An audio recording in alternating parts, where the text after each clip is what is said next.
Boom. I'm here. I'm directing. She's over here directing while I'm trying to do a damn show. Welcome to Packman Paranormal Live. I'm Ernie Pack. Denise Pack. We're Packman Paranormal. In case you didn't know. But everybody knows because we're like famous and everything, right? Well, okay. He's famous in his own mind. Fix your camera, bro. Why is our heads cut off up there? Well, let's turn this up. Hang on. Boom. That's better. Look at that. Look at that. There's Mark Brown in the house. Tonight, we have a guest that we have been wanting to get on for a couple of years, and things just never worked out time-wise for everybody to be ready. Hello, everybody. I see Mark Brown, Big Daddy Andy, Eric Stevens in the house. Icy hasn't said hi yet. I know Icy's going to be in there saying hi. Here eventually.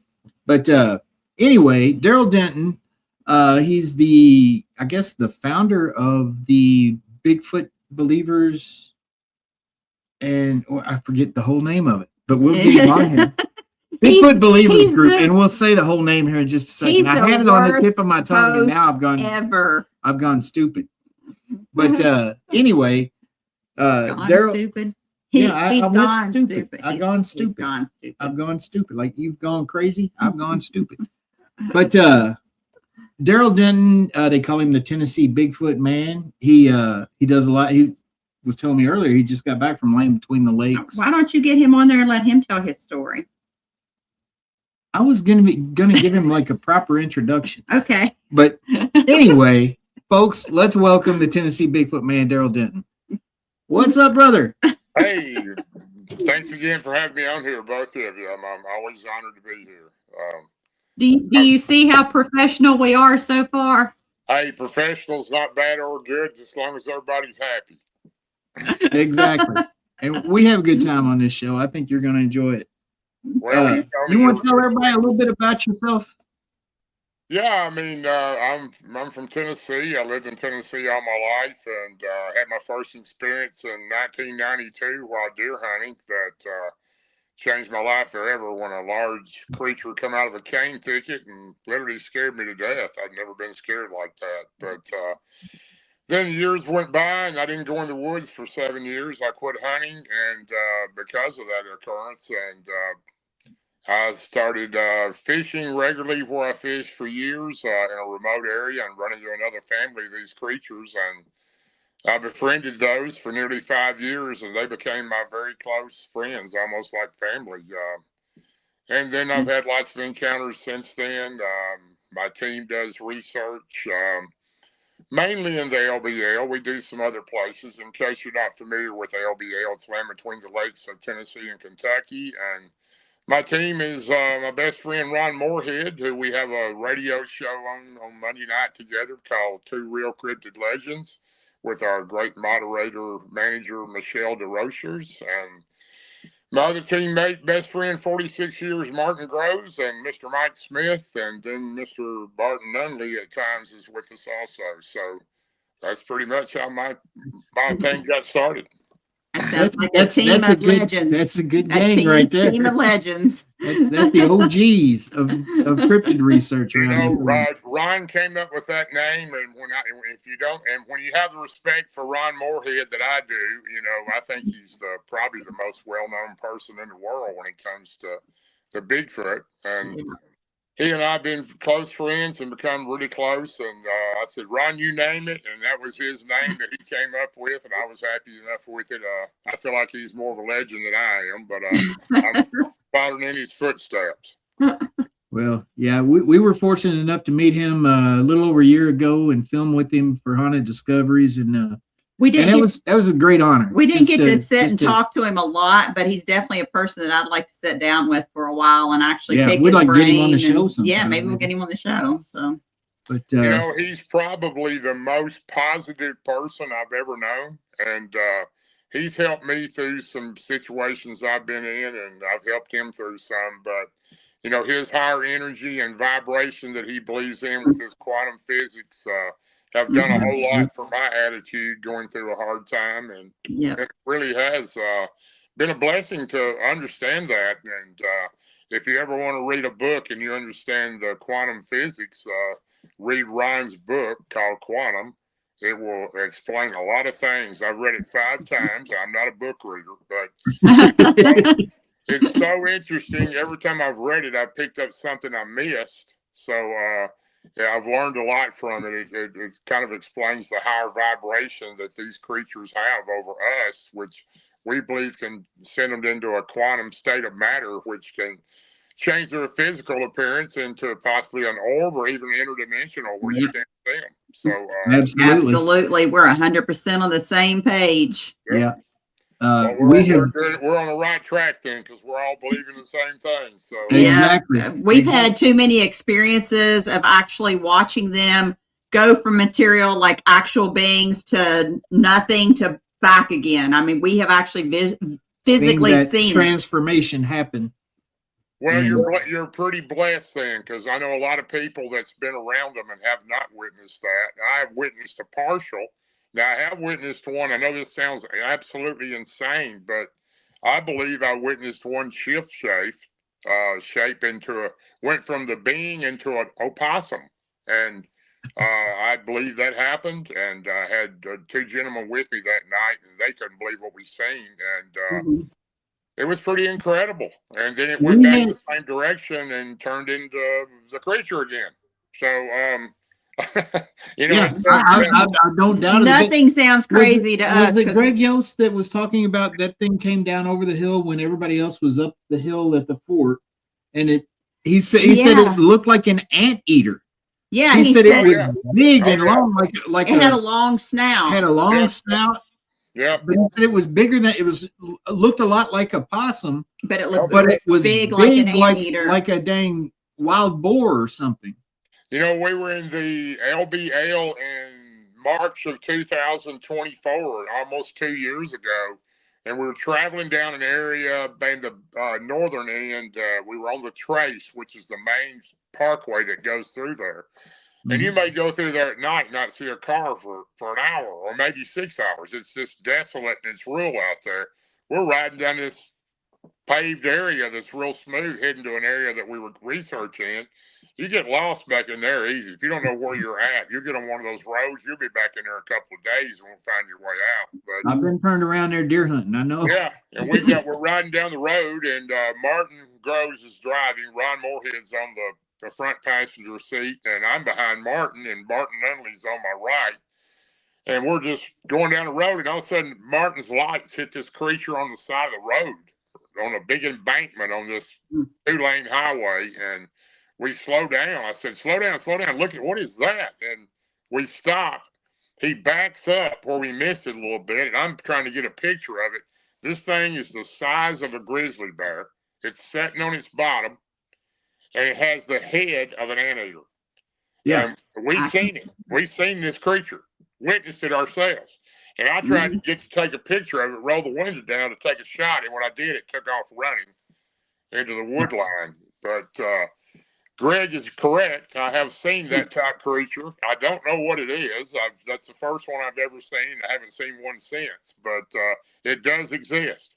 Yeah, that's the same thing he had said. He said he had, of all the crazy, for his words, he said, all the crazy shit I've seen, I've never seen anything like that. Yeah, well, I think the world of Greg. Greg is actually a really good friend of mine. He's pretty involved in the group, and he's just a great researcher and a lot of fun to be with. He's straightforward, and you don't have to worry about him not being anything but honest and your friend. So he has taught us everything we know. I mean, we entered the Bigfoot, I guess, world because one found us. Bigfoot found us. We didn't. That's the way it always happens. You'll never find them. we weren't looking we weren't even thinking about Bigfoot. We were ghost hunting. We weren't disbelievers because we were paranormal people, but it had never been anything in either of our wheelhouses.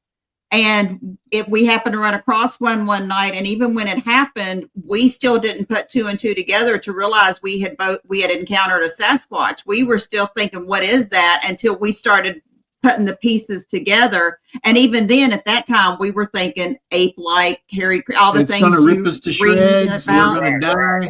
And then we met Greg, and he started educating us. And by the time we met him, we had already had us not being researchers at all. Like, we didn't know about the shimmer squatch is what he About the called them. The eyeshine. eye shine, the shimmery, things going, the Thing that looks like predator running through the woods. Yeah. We had seen that, but we didn't know that's what we were seeing. And we're describing all this to him. And he was just like, oh, yeah, you saw one cloaked. And we were like, what? So the fact that we had the experience before we got the education kind of sealed it for us to know that we had experiences. That's a great point. I mean, you're very lucky to have that experience. You really are, because I know a lot of people that have researched for years and years and never had that. So, I think everybody, some way possible, has some kind of connection to these creatures, and I don't know how to explain it, but I know I'm able, if I go into an area and there's one there, I can feel that there's one there. Absolutely. I don't know how I do that, and I don't know how I ever became to the point where I learned to do that, because it just happened naturally. But I've been riding down the road before and just felt them right here in this little spot, and I just pull over and see if I can see one, but I don't always see them, but I feel they're in the vicinity there, and maybe I'm wrong sometimes, but some of the times that I've felt it, I've seen them. So maybe not.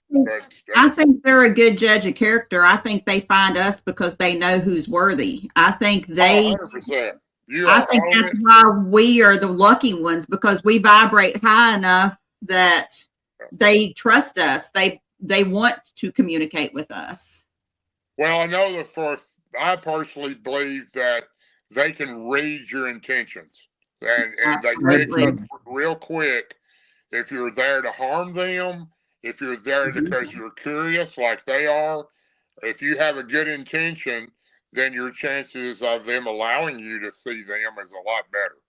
So, and I'll tell you, this might sound crazy to people that haven't lived in this world, because, we're about 50-50 between ghosts and Bigfoot, because, we do about as much Bigfooting as we do ghost hunting. But we have got to where we trust them and communicate with them enough that, because we run our stuff out of Fort Duffield here, we have Sasquatch up there. And if we're having a really bad time dealing with stuff and need guidance, or, have a lot of illness, we'll go up to the fort and ask them to give us strength, ask them to zap us, with whatever it is.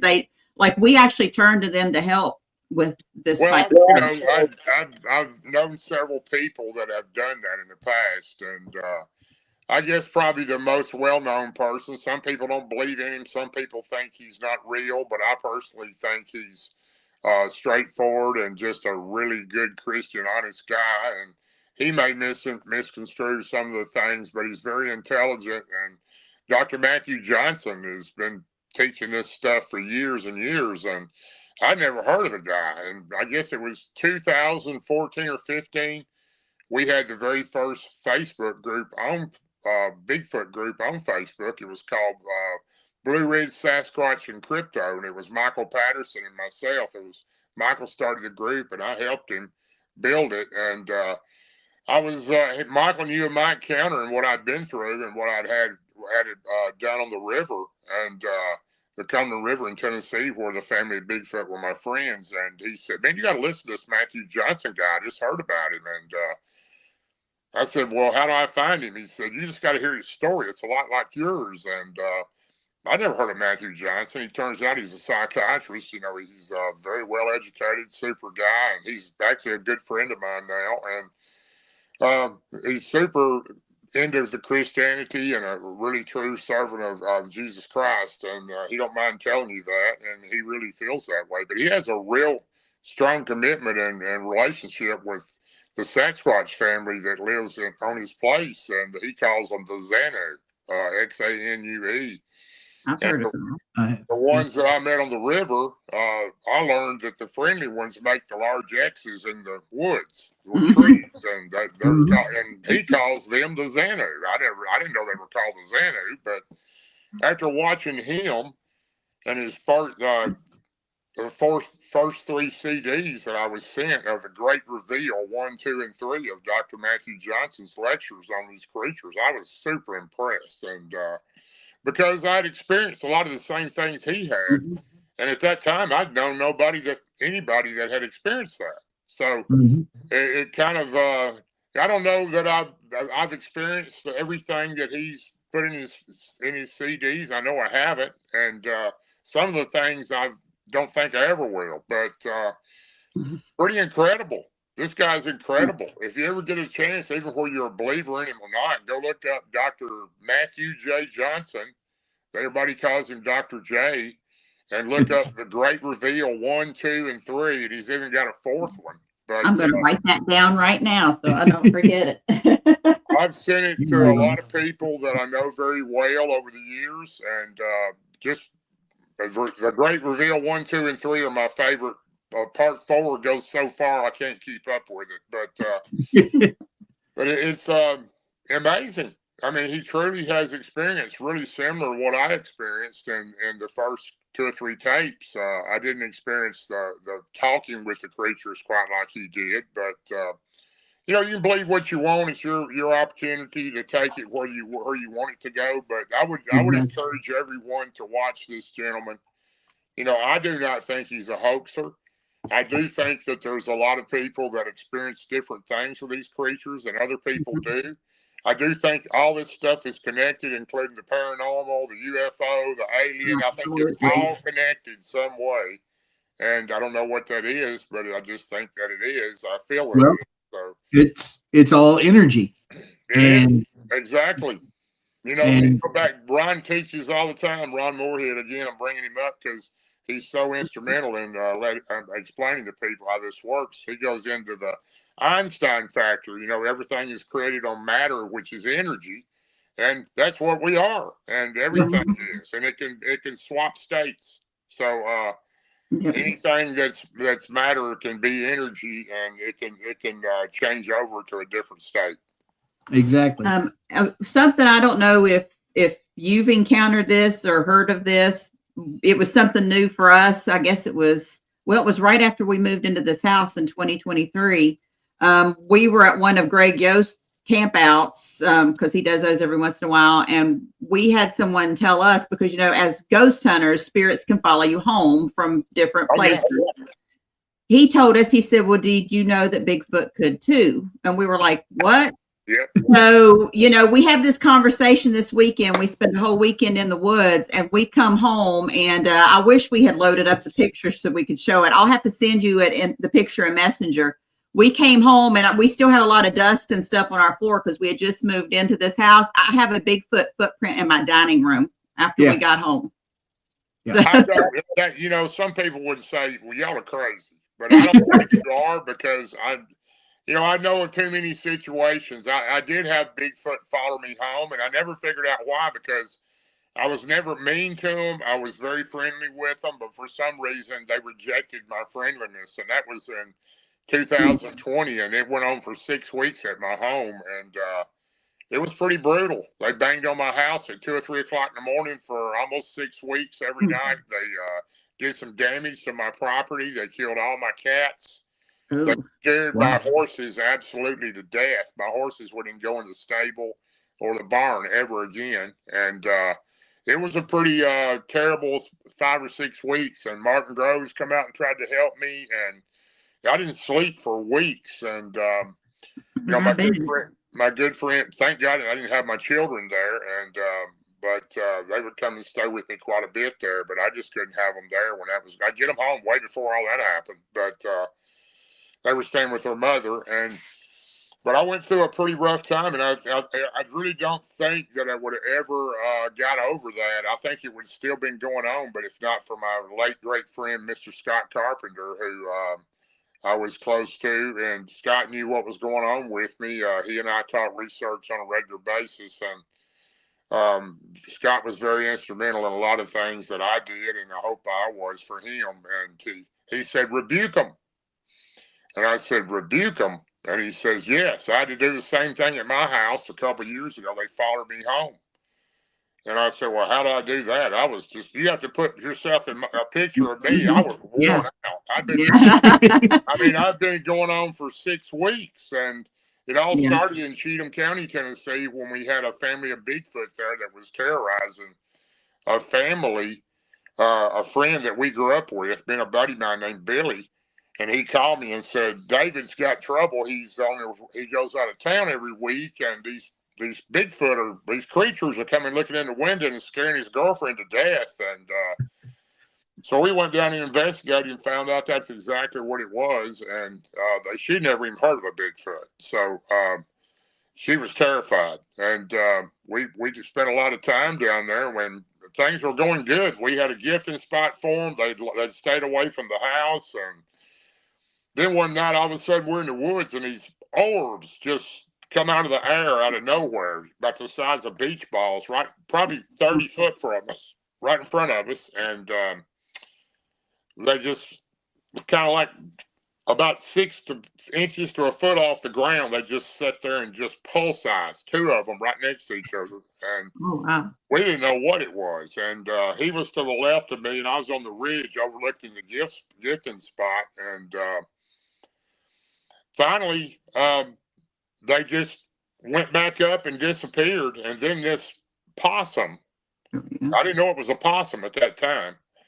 It looked like a light bulb, like just a regular white light bulb. I could see it coming from probably 120 yards away through the woods off the top of a ridge line. And I'm looking at it, and I've got my clicker. Me and Billy would use clickers to let each other know what was to the left was 2 and to the right was 1, that type of thing. We had a code we used instead of talking or using a radio. And I watched this thing come all the way down the hill, and it went through a ravine, and I couldn't see it. And then it came up over the ravine. This thing's coming right to me. I'm behind a huge tree that had 2 split in it where it went a different way. And I'm looking in between the split.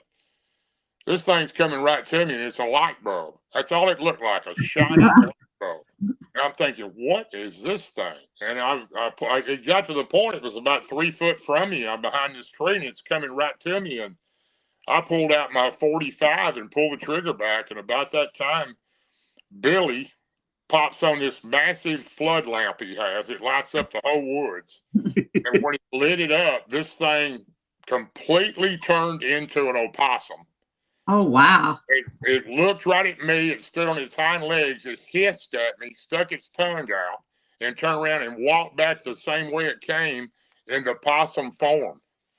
And I was really weirded out. I'd never seen anything like this before. And then it went on up through the woods and disappeared. And by that time, I was in kind of a weird state of mind. I said, let's get out of here. So we left and we're gone. And we had never had anything like that to happen. We were having a lot of interaction with this family of Bigfoot, and even had seen the female and the baby. And Billy had seen the male. We were leaving them things, and they were enjoying it, and they were being nice to us. And so we went back the next week. We were going regularly. We decided to take a little break. We go back the next week. I don't want to keep the whole night on this story, but it's that's fine. We got all the time you need. We get back to the next week. We go back, and it's raining. Well, Billy has a little plastic deer blind. It sits on the ground, and you can get in it. It's big enough for 2 people. Got a little window. And we get under that thing and sit in the woods, and about the same spot we were in the week before. And we're not hearing anything. It's real quiet. We can hear the rain hitting the top of this plastic, and just kind of quietly looking around. Then all of a sudden, these orbs start coming in. And there were 6 or 7 of them. They were about the size of a softball. And I'm talking about they were flying so fast. They were buzzing in and out of the trees and coming inside and buzzing by our head and going back out. And it was the strangest thing I've ever seen. I said, man, this is really strange. What is going on here? And they just kept doing this. This went on for probably 45 minutes. We were kind of dodging them. And I said, I'm getting out of here. I've had enough of this. So we got up and went back, and he got in his vehicle. I got in my vehicle, and we headed our different direction. And I told him, I said, things are going good at the house down there. She's not being bothered by these creatures. I'm going to take a break from down there a couple of weeks anyway. And that's when the Bigfoot stuff started at my house. Yeah. And they were banging. I had a large house. It was almost 7,000 square feet. I lived in it for 20-something years, and I built it. And when you bang on the side of the house and you feel the house vibrating, it's a lot of power. Because Yeah. And it was banging so hard on the right side of my house. I would run out on my big long wood porch, go down the steps, and with a gun and a flashlight, there was nothing there. I'd go back in and sit down. It would start on the left side, same thing. I'd run out and look there, and it wasn't anything there. And they were definitely watching me. I couldn't understand why they were angry at me, but I hadn't done anything to these creatures, and I don't understand it today. I think it was either 2 or 3 rogue Bigfoot. I know it was 2. It may have been 3, but that went on, and it was probably one of the worst things I've ever been through. I had a lot of cats that lived in my barns. They weren't my cats. They were wild. They'd come in. I fed them every night on my porch. Well, these things killed every one of those. I think there was close to 25 of them. Oh, wow. And I had one horse in my stable that I call Star, and he was a full stud. He was wild as he could be, except for me. I could ride him. He would let me do anything with him, but anybody else that got close to him, he would go crazy. He wouldn't even let you touch him. The farrier come, and he couldn't even trim his feet. He was that wild. Wow. And which I don't really need a horse that wild, but I was thinking I could break him into a cuss, and I was working that way. But I went down one morning when in the middle of the night I hear the horses going crazy, and I'm about probably 3,000 feet off the main road. My paved drive runs all the way to my house, and I got a fence on both sides, a plank fence, and a street light in the end of each corner. And I'd put a big roll of hay on both sides. I had the mare and the colt on the left side, and I had the stud horse and the gelding on the other side. And this horse, nobody could touch him. And I went, they were going crazy. I thought a pack of coyotes had got in there and was trying to get them or something. That's how loud they were. I went down there at 2 o'clock in the morning with my rifle and my dog, and they were just up against the fence toward the light as far as they could get, looking toward the wood line on both sides. And they were just, they were so scared, you could just tell by looking at them that something had scared them to death. And I looked at the one that nobody could ride, Star, and his mane was braided. I could not believe what I was seeing. I mean, nobody could get close to this horse, and who in the world would braid his mane? Right. I had to look at it twice, and I went over, and he was under the street light at the end there, actually the yard light, but it was like a street light that I had installed, and a security light. And I got a flashlight out of my pocket and shined it. I thought, this is impossible. Nobody can braid this. I don't know how these creatures did it, but they braided this horse's mane. So I guess the same way I've been zapped myself 3 times, twice by Bigfoot and once by a dog man, and I was just about incompetent. I couldn't hardly move. My legs felt like they went to sleep, and I had chest pressure on the dog man. I had stomach pressure on the Bigfoot, and I had a massive headache, and I was delirious. I guess they must have done the same thing to the horse, because I can't imagine him standing there and letting anything do that. But anyway, that went on for a good while. They broke some trees in front of my house. They tore my fence up around my pool house. They knocked a hole in the back wall of it, broke the floodlights off of everything. There was a lot of stuff that went on in a short period, in 6 weeks. 6 weeks felt like 6 years, but I really didn't want to know what to do with them. I didn't want to shoot them because I don't believe in killing anything that's not trying to harm me. But I was at the point where I was starting to believe they were trying to kill me. So, especially when they started coming on the porch in the middle of the night, and I would see them run across the front porch, and they'd jump down and run. And I'm sitting in the hallway with a 270 automatic and a 357 Magnum, just waiting for them to come through my door. And it had a huge wooden door. It was super thick, but it had stained glass in the middle of it, though. All they had to do was knock that out, and they could just come right in. And I called Scott, and I said, "What do I do, Scott?" And he told me what to do. He said, "You rebuke them. If you believe in Jesus Christ, then it will work." And I said, "Well, I'm very spiritual. I do believe in Jesus Christ." And go to all 4 corners of your house and say, "Rebuke I rebuke you in the name of Jesus Christ. Leave my farm, my animals alone, and leave my property. That's what I did. All four corners of my house and all four corners of my property. And I had a pretty good sized piece of property. And I did it. And called Scott and said, I did what you told me, man. What else I need to do? He said, just sit and wait tonight and see what happens. And I was sitting in the hallway, and there were some other things that happened before that with these creatures, but I'm making it a little shorter. And that night, I was waiting for them to come in there and start that again, and they never came back. I mean, like we talked about earlier, I feel like they know your intent, and when you spoke to them like that, okay, whether it was your belief in Jesus Christ or your belief in something, I think they respected that, and that might have had something to do with why they quit bothering you. You know what I mean? Energy is what they read. That is very possible, but I had talked to them before. The night before I called Scott, they had tried to come in my front door.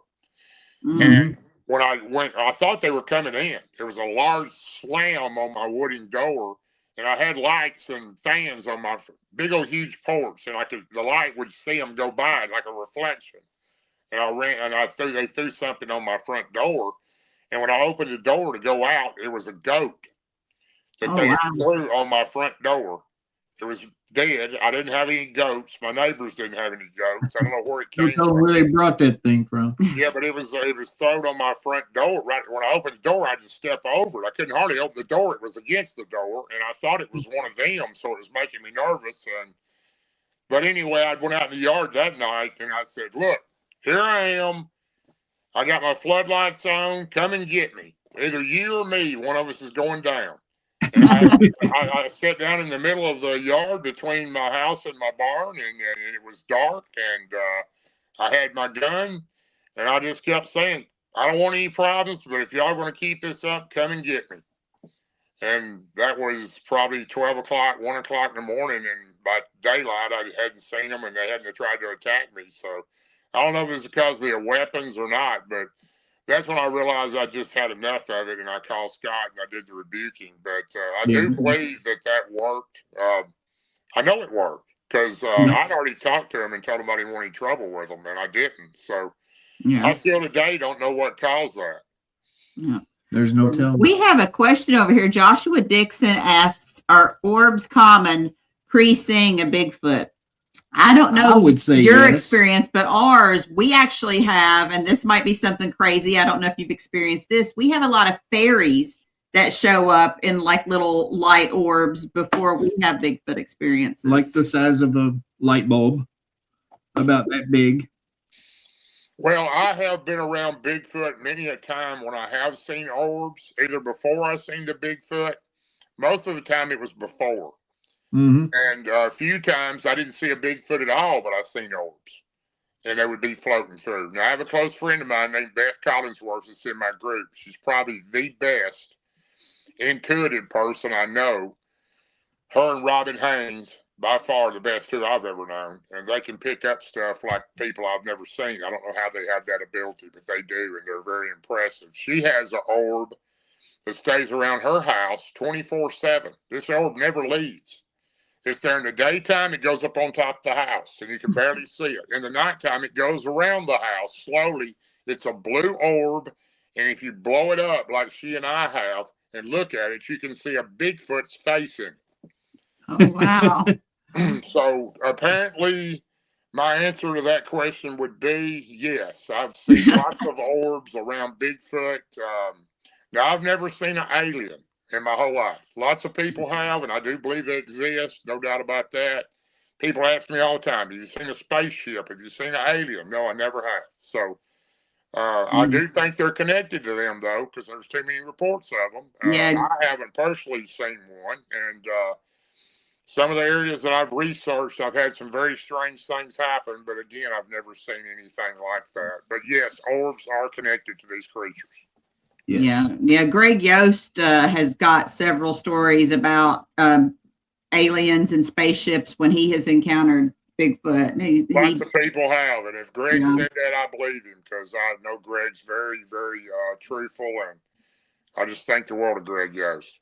Yep. And while we're talking about him, I mean, everybody sends some prayers up for Greg and some positive energy. He usually helps us host our spirit squatches and stories around the campfire. We are going on year 3 doing that. Year four. And we're a team. He's always been there with us neck and neck with that, but he's just had this surgery not too long ago and he's having a rough recovery and he's pulling out of those events for the time being because he's oh my gosh, I need to contact Greg. I blame that on myself. I've been so busy the last 2 or 3 months. I haven't reached out to him. Normally I hear something from him.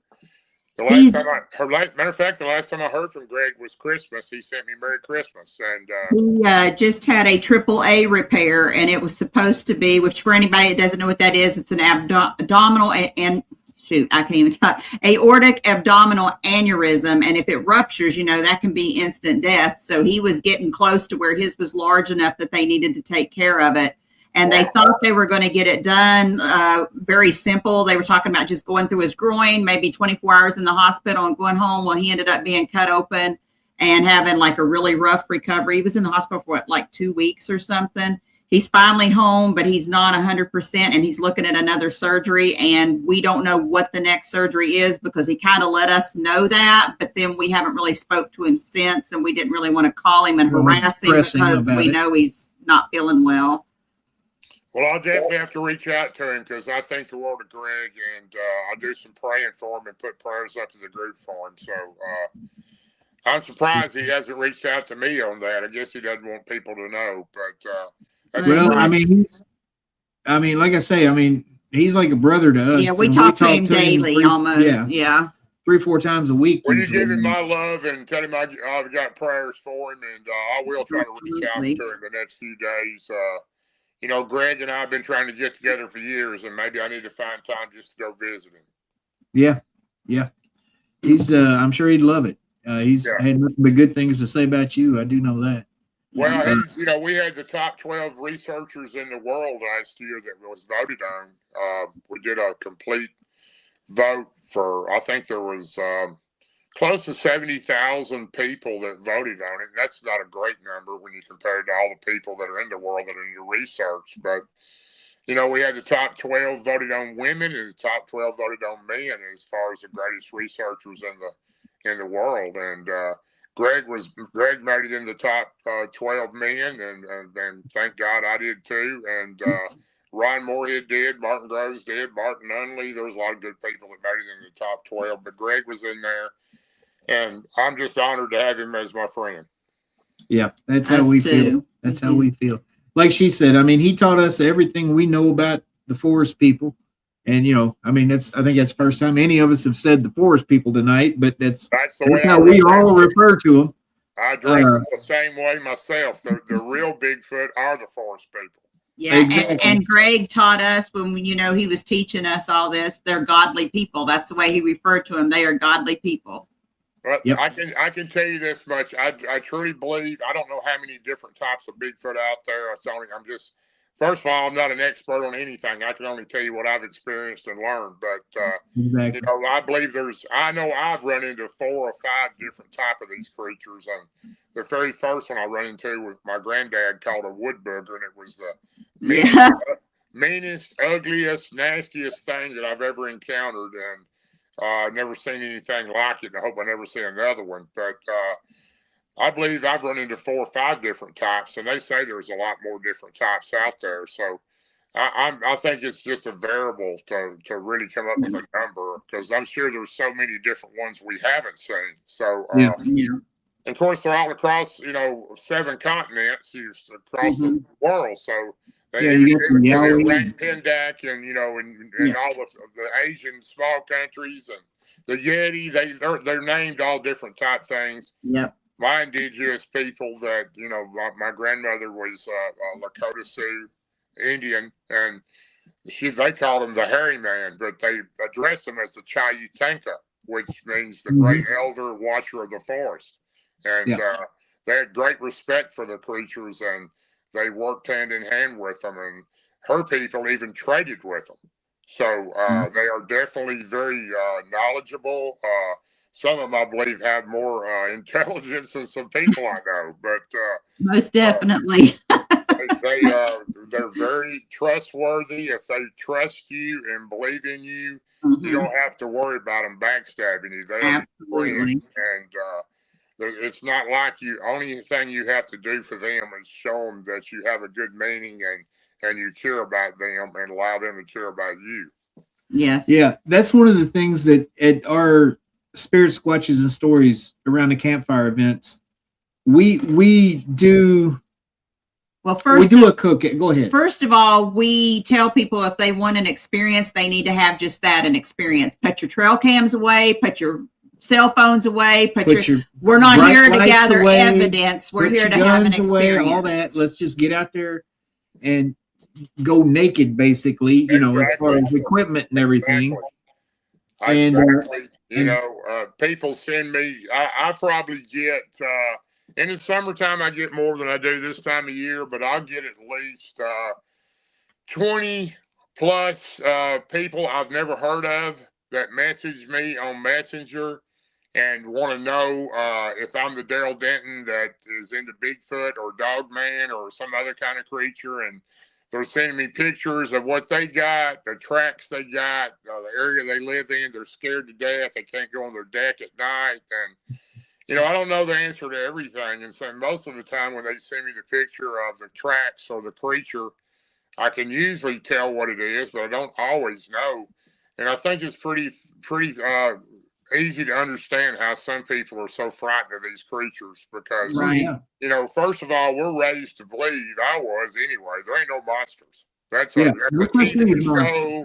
That's an old myth. It's an old fable that the old folklore we've told, and there's no thing like that in the woods. If you think there's a monster, you need to have a little coming to Jesus. So, but you find out that the belief you had in your parents, especially, and my grandparents didn't teach me that. My grandmother told me there might be some things out there, but.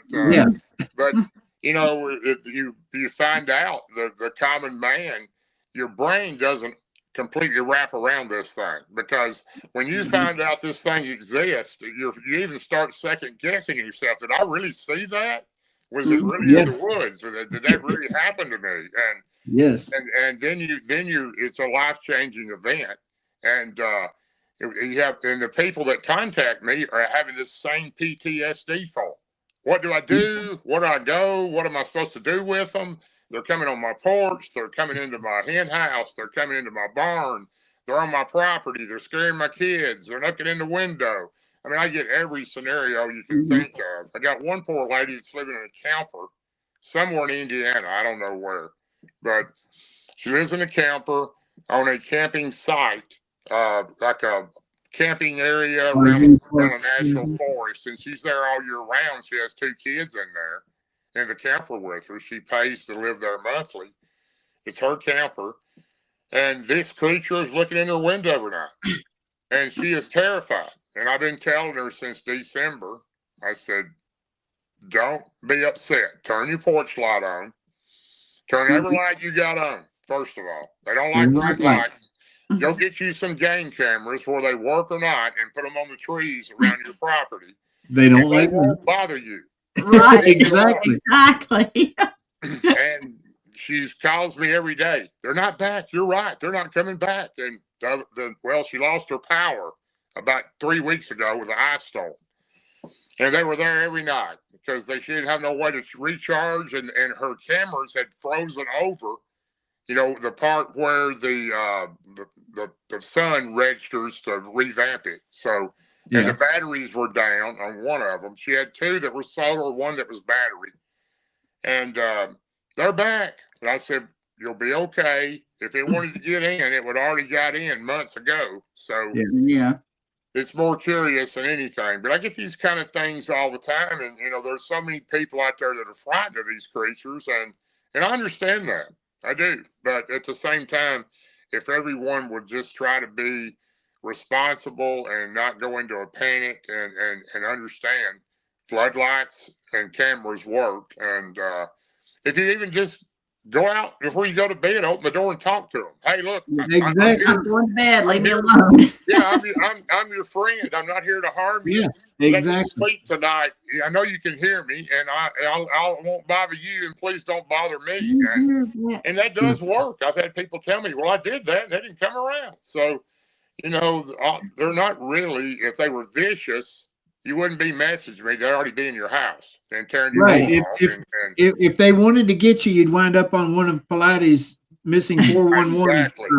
Kind of going hand in hand with this, Travis has a question here that I don't know that we really know the answer to, but he says, I'm confused about the cats and goat. From what I understood, Bigfoot are considered peaceful. Is that not so? I mean, I have, you know, I've encountered, I don't know how many numbers of Bigfoot I've encountered over the years. I know I've been around 3 complete families. The one family that I was so close to for nearly 5 years on the Cumberland River, I never had any aggression toward them. They never had any toward me. They were a different type of creature too than the other ones. The other ones that I encountered were more different looking. They didn't look like this creature. I don't know if that has anything to do with it or not. If you listen to Dr. Matthew Johnson, he says it does. He said there's only one good kind, that's the Xanu. I haven't had any try to attack me, but the very first encounter I had, I was 28 foot up in a tree stand on my grandfather's property, a place I'd never been. I'd hunted there all my life. I was practically an hour in the middle of nowhere when this thing came out. So I do today believe that if it wanted to kill me, it could have. I think it wanted to scare me to death because I was in its territory and I was probably interrupting its hunt. And it done a good job. So I ran probably nearly a mile back over huge hills and hollows, hoping this thing didn't catch me. But I don't understand why that happened to me. I wish I could tell you. I do know of Bigfoot, other people, friends of mine, that's had cattle killed. They've had chickens completely just robbed, all of them gone. They come and get 2 or 3 a night till they're finally all gone. They're hungry like other creatures out there, and they're like, you got to remember this: they're like people. They are a people.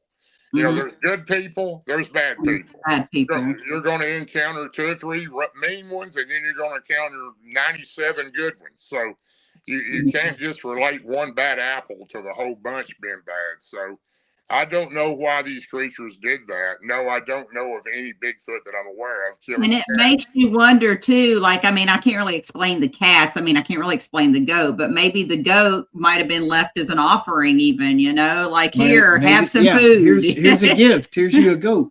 You know, anything was possible at that moment. I wasn't in my right train of mind either after going through this for 6 weeks. And I thought it was very strange that they'd throw a goat on my doorstep like that. But, absolutely. Yeah, that's not crazy. Something that happens every day. We actually something funny that happens to us. Our good friends Todd and Leanne SQ, they do a lot of the Bigfoot stuff with us and do those events with us as well with Greg.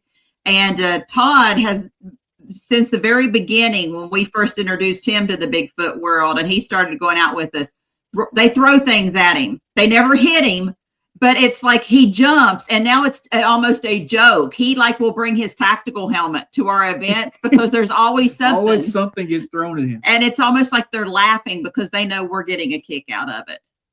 Well, I think I've had that done many times. You go into an area that they're not familiar with you, they haven't seen you before. I don't know about the case he's particularly talking about, but I've been into certain. To give you an idea, I was in the Blue Ridge Mountains of Virginia. I met a couple up there that wanted me to meet them there, go to the Shenandoah National Forest is where I was at. Met them at the trailhead in my truck, and they were supposed to be there. Well, I waited around an hour. These people have been trying to meet me for probably a year. And I was just so busy I couldn't get up there. And I drove a good ways to get there. And they didn't show up. I kept calling them. They didn't answer. I figured, well, something must have happened. Hope they're okay. So I'll go ahead and walk up the trail. They told me to go up the trail and take a right fork. And when I get to the bluff area, wait on them. And that's what I did. I wasn't planning on being there very long. This was probably 12 o'clock lunchtime time, and I was planning on going up there and staying, 3 or 4 hours, seeing what they had, and then going back and headed back to my area where I lived. And anyway, they didn't show up, so I didn't carry anything but a little backpack with some water in it, some snacks. I always carry a little emergency kit with, flashlight and batteries and matches and a little blanket I put around me in case it gets cold. It's like a aluminum type blanket that you carry. Yeah. And just little minor stuff. I didn't carry my pistol. It was in my truck. Cell phone I carried, but they hardly ever work when you get into those areas. You have no signal. Mhm. And since then, if I go into an area like that, I carry a personal beacon, and then that way it works on a satellite frequency, where if you get in trouble, you push it, and they immediately know where you're at. Don't leave; they're coming. Yeah. And, but anyway, I get up there, and it was a good hike to this bluff area they told me to stop at, and the only bluff I'd seen, and it was I don't know how far it was, but it was a good probably 2-hour hike at a steady pace. And it was uphill, downhill, uphill, downhill. And I got to that bluff area there, and it was a bunch of big boulders right next to it they had mentioned. And they told me that the Bigfoot lived there. They'd meet me there. And if they meet me at the trail, the parking area where the trailhead was. And I sat there waiting on them, and take in mind this is probably April, maybe early May. I can't remember the exact time, but it was early spring. It got a little chilly at night, but it wasn't freezing cold. But it got later and later, and I said, well, I got to get out of here because apparently they're not coming. And so I started coming down the trailhead, and it gets dark on me before I get halfway back. So instead of keep going, and the trail was hard to see. It wasn't like a dirt trail. It was partly dirt, partly grass. So I decided to go back to where this bluff was, which was probably a couple hundred yards.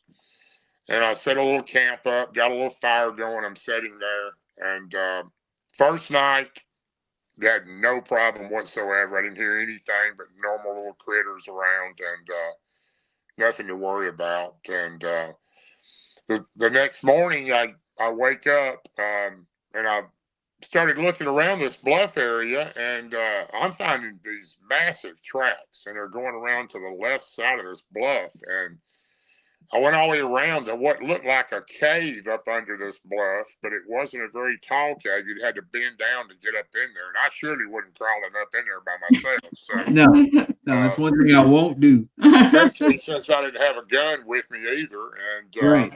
I don't carry it mainly normally for Bigfoot. I carry a gun more than I do for people than anything. Exactly. But you never know when you're gonna run into a dog man either. They're everywhere, and there's just as many of those around as Bigfoot. So, and I've encountered quite a few of those. But anyway, long story short, I was really into this. I was finding all kinds of stuff, little stick piles they were making. I mean, I found a hot area. These people were right.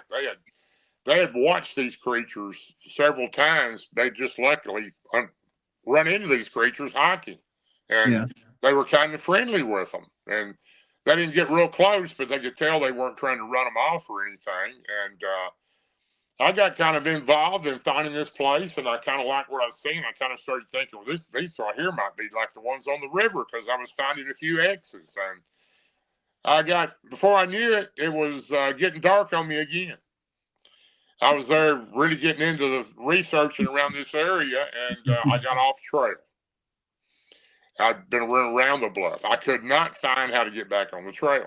Oh, wow. I was lost for 3 nights and 4 days. Wow. When you get lost in the Blue Ridge Mountains, it's like somebody dropping a needle in a haystack. I mean, I'm in the middle of nowhere. You're lucky you found your way out of there. Well, I was getting pretty nervous, very nervous, as a matter of fact. And I walked through the woods in the dark for hours and hours until I found a clearing next to a stream. And I sat up there that night. That was the second night I was there. And I have never heard sounds like I heard in those woods that night. I don't know what they were. I've never heard anything make those kind of sounds. And about dozed off a little bit. I couldn't sleep very good because I was pretty nervous. I didn't know if there were. I know there's bear in there, so I didn't know if I was close to bears or what was in there. So all of a sudden, I hear something in the trees over to the left of me, and I'm pretty much knowing it's a Bigfoot or a dog band because I can hear it walking bipedal, and finally it stops, and to the left of me is 3 sets of eyes. And they're yellow eyes. They're not red or any of that. They're yellow looking eyes, and they're maybe 7 foot, then there's one maybe 5 foot, then one maybe 8 foot. And they're to the left of me, and they're behind these trees. They're probably 30 yards from me, but they're behind the trees, peeking around, looking at me. And I've got my little flashlight, and I've got a little fire going right in front of me. And I'm laying on my sleeping bag, and I'm starting to think, are these friendly ones or are these not friendly ones? Because Am I going to be dinner? they wasn't making any noises. They wasn't throwing anything. They were just staring at me. And then I hear one to the right, or maybe a couple to the right of me. And there's one that comes up a little further up on my right side, and it's around a tree looking at me. I'm starting to get kind of nervous because these things are surrounding me. I don't know if they're friendly or they like me being there or what they like, and they're not making any gesture. And I'm talking to them. Hey, I'm just here for the night. I'm leaving tomorrow. I'm not here to harm you. Please don't harm me. I don't hear a noise. They don't break a stick. They don't say nothing. They don't do nothing. I'm starting to get a little nervous, and I'm trying to make my mind up. What am I going to do? Am I going to climb a tree? Am I going to run? What am I going to do here? And am I just going to lay down and cry? Well, that would have probably been next, but that got to that point yet, because I believe you get to that point, you've already gave in and you're done for. So that's the give up point for me. I don't have that very often. So, but anyway, about that time, I hear something coming straight in front of me. And whatever it is huge. And it's breaking sticks on the ground as it's stepping on them. It's banging into trees.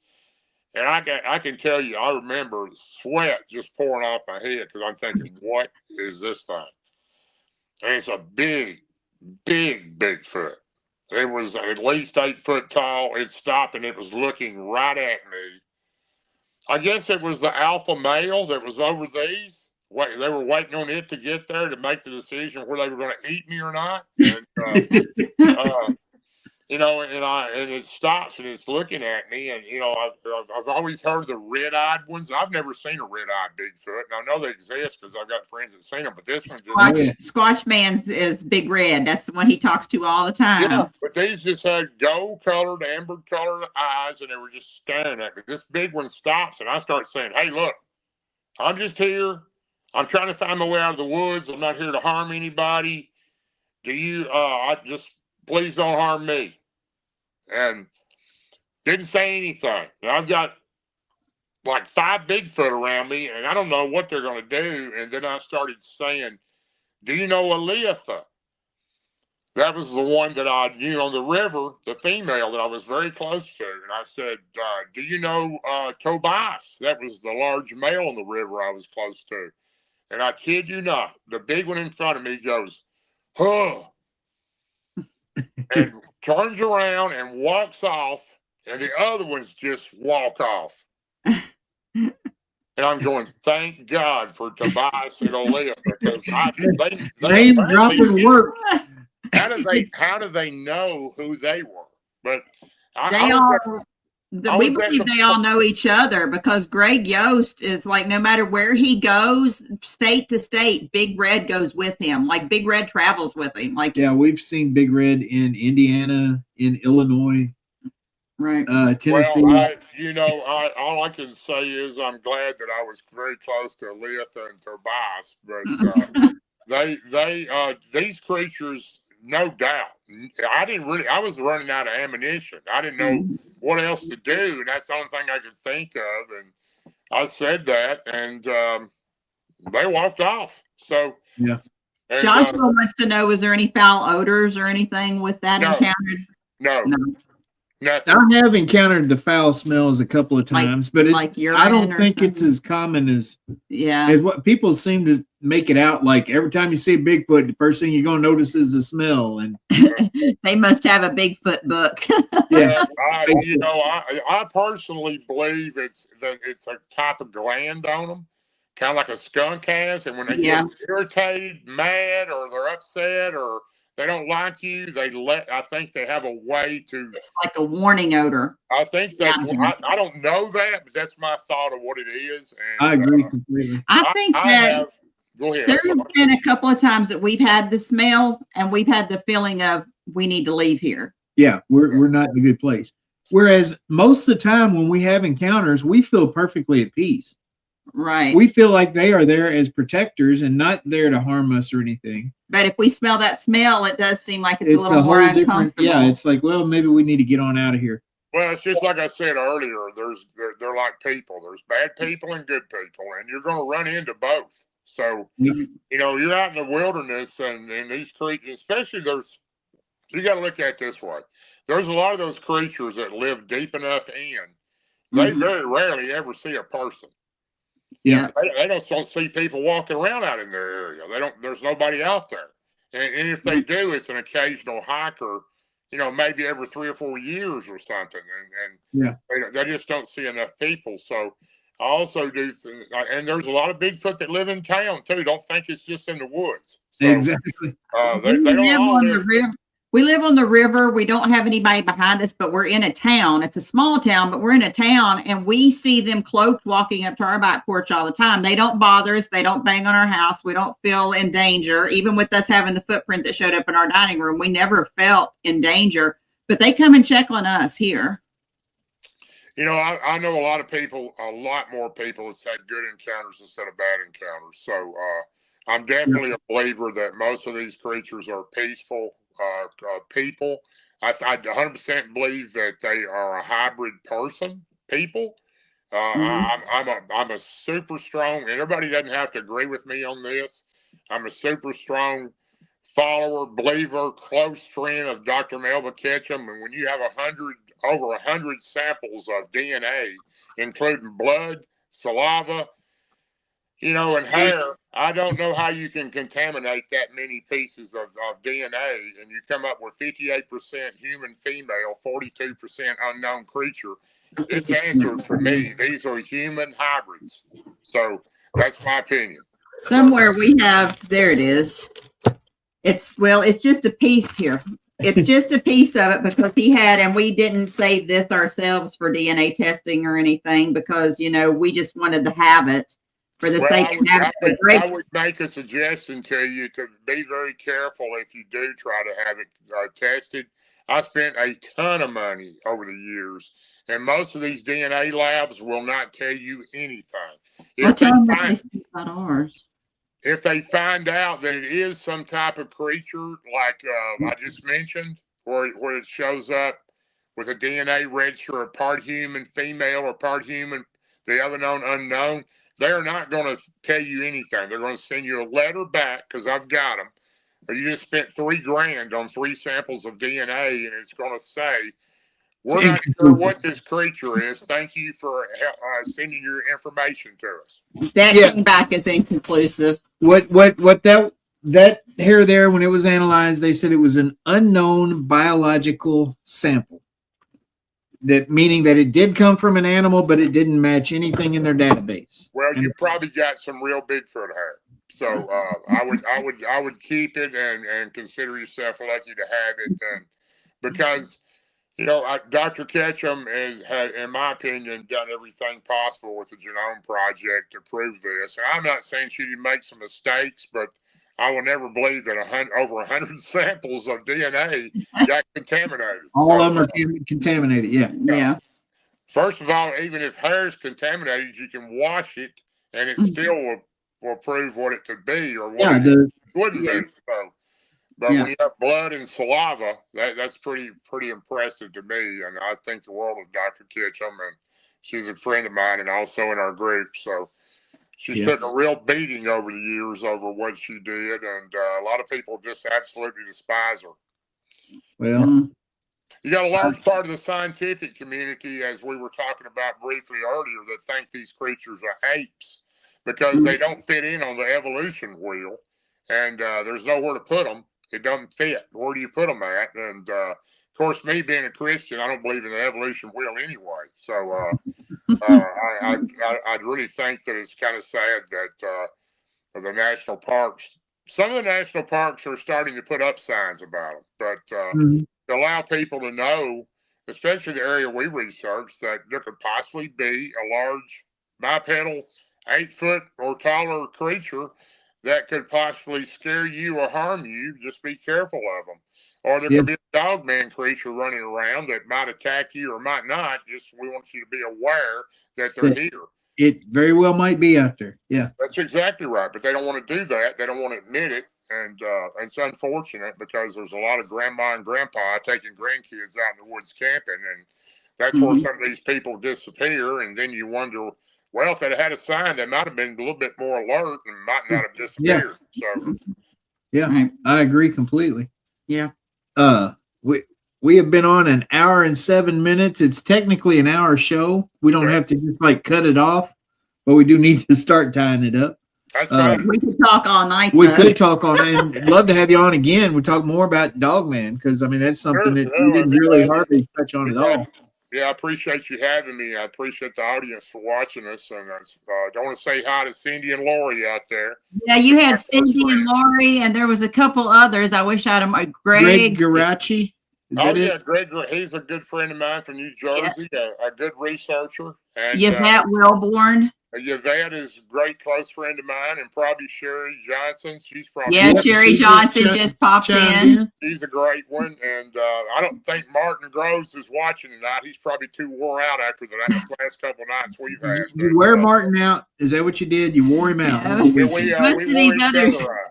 Most of these other people are our regulars watching, so we got to have a way to post it up with anything on the group for the live thing. So maybe next time we can do that. We'll have a little more audience. I shared it out to your group. Oh, you did? Okay. I did share it when we went live. I shared it there. All right. I appreciate that.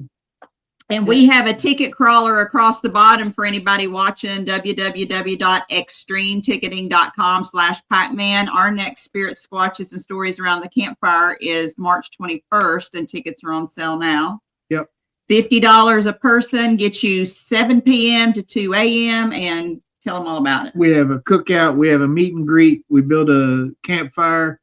Everybody just kind of hangs out around the campfire most of the night, and we talk and share stories, share theories, kind of like what we did tonight. We have spirits, squatches. It's a Civil War fort that has spirits. We have Bigfoot activity. It borders Fort Knox, which, if you know anything about Kentucky Bigfoot sightings, there's a ton of them in the Fort Knox area.